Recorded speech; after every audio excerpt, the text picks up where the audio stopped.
we're going to do is talk about a few best practices for online forms. And these concepts really apply no matter what kind of technology you're using to create your form, but of course they apply to InfoPath. And then a little introduction to InfoPath. I know some of you may have already been working with it, some of you may not have. So just a little brief explanation of what it is and kind of how it fits into the SharePoint universe. And then we'll get into some specific demonstrations of features that will help you toward those better forms.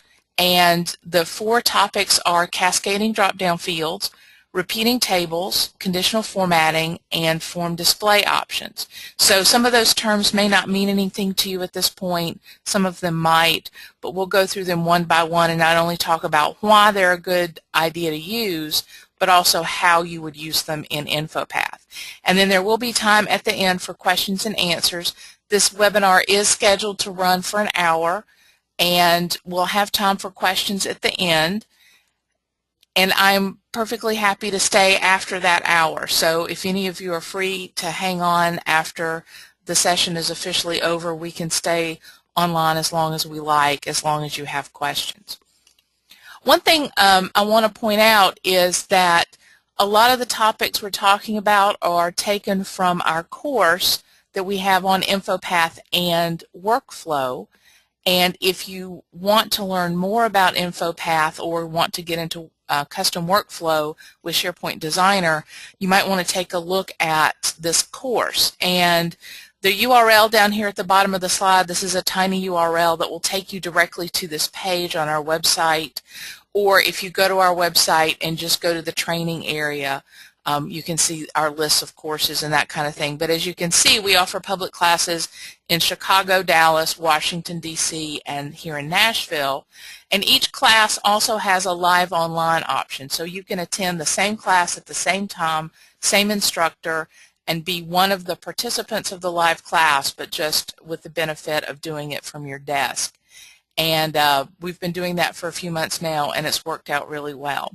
We also do private training, so if you had a group of people in your organization who wanted training, we can always arrange for private classes as well. So I encourage you to take a look at this class if these topics interest you. I'm doing something a little different than what we do in class. I'm actually throwing in some extra information that isn't an official part of that course, so it's a nice little teaser for what InfoPath can do. And also I wanted to mention right now we do have a sale going on, so if you register 2 people, the second person is able to attend for half price. So if you're interested, this would be a good time to hop on it, and that applies to all of our classes, not just this one. We also have a help community on our website, and some of you may have questions that are a little off topic or maybe are too detailed to get into in this kind of webinar format, and I may ask you to come put it on the forum. So if you go to our website, there's a help community link at the top, and it will take you to a page that looks like this, and you can sign up for an account. It's just your email. It's really easy. And you can post questions on the forum. And that applies to anybody. This is open to everyone as long as they've signed up for an account. And we also have a blog where we post information, little tidbits about SharePoint and related technologies. So that's a good thing to know about if you didn't already. So let's get into our topic. Our first topic, of course, is best practices for those online forms.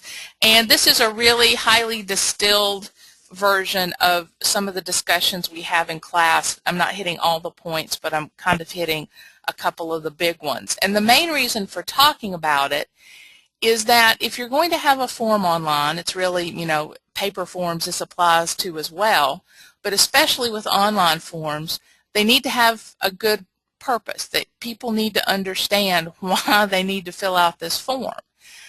The other thing is they should be easy to use, and I think often the first one is pretty clear for most cases, but it's the second one where we really can fall down. And sometimes that's just that's about not knowing enough about the technology you're using to be able to optimize the form. And that's part of what we're talking about here in InfoPath. It's really easy to throw up a form in InfoPath with just some basic functionality, but the more you know about it, the more efficient, automatic, useful, user-friendly the form can be, because you can do work that will save the end user from work. And you think, well, why do I care? I'm not their boss. I don't care how they spend their time. Well, if a form has a clear purpose and it's user-friendly, then you're going to get more people filling it out as they should with less grumbling. So that's really your goal.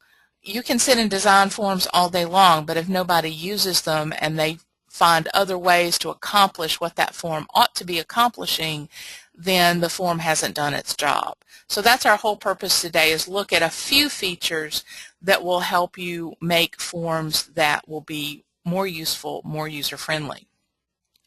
But before we even get into the InfoPath specifics, one of the first things you would want to do is make sure you understand the business need, and I would even go so far as to say, and document it as well. And I can't tell you how many stories I've heard of IT departments who hear of a need, department needs an online site or a form or some kind of application, and they just build it based on what they think that department needs. And it comes back and it's not what the users needed at all, or it's kind of off in left field. And then they've spent a lot of time building it out, and they don't want to go back and change it because it doesn't do what it's supposed to do. So the more work you do on that front end to make sure you really understand the process that the form is serving, that the form is part of, then the better off you're going to be in the long run. It's going to save you time in the long run. And again, you're going to get that that better compliance because the end users feel that the form is meeting their needs. When you build the form, you want to make sure that the questions you put on the form, the fields you put on the form, are really necessary, that you're not asking for a lot of extraneous information that isn't really part of the process. And you want to make sure you ask it clearly. Make sure that the end users are going to understand what you mean by each field. And in some cases, help text might be useful. So, we talk about this a lot in our class about building question protocols and making sure that we understand where the data is going to go, who's going to use it, why they're going to use it, and then when you're actually building the form, making sure that it's clear to the end user what's being asked. Because again, if you go to a form and it's asking you for a lot of extra information, how many of us have looked at a form and thought, why do they need my social security number? I'm not going to give you that. So always make sure it's really necessary information. Another thing that can really help usability is a clean layout and a logical layout. So not a lot of colors. The green and yellow blotches here are showing the track of someone's eye down this form. You can see that everything is kind of centered, and the accept, the OK, the go, the submit is down in a straight line below those fields. So this is information that the end user would kind of know off the top of their head, and they wouldn't have to stop and think about it. So this particular kind of layout is very useful for that. It's fast, it's efficient, the user doesn't waste a lot of either hand motion or even eye motion to get it accomplished, and there's no looking around for the submit button. It's just right there.